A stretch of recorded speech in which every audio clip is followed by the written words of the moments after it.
Hello students, good morning. Algebra அவ்வளவு question கொடுத்திருக்காங்க. என்னது? Find x cube minus y cube if x minus y equal to 5 and xy equal to 14. Algebra அப்படினாலே identities தான். அப்ப இதுக்கு என்ன identity?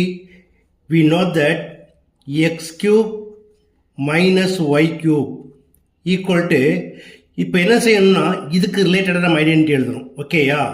So x minus y the whole cube plus 3xy into x minus y. இப்போ apply பண்ணலாமா? equal to x minus y equal to 5.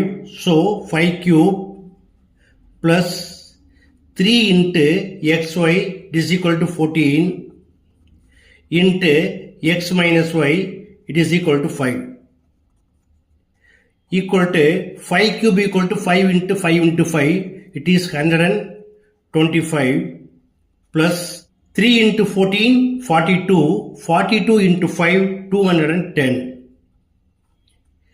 equal to 125 plus 210 equal to 335.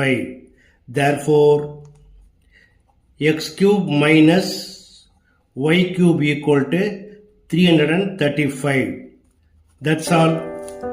Okay students, மிக எளிமையான some கண்டிப்பாக புரிஞ்சிருக்கும்னு நம்புகிறேன். புரிஞ்சிருக்கு அப்படின்னா மறக்காமல் ஒரு லைக் அண்ட் கமெண்ட்டை போட்டுவிடுங்க.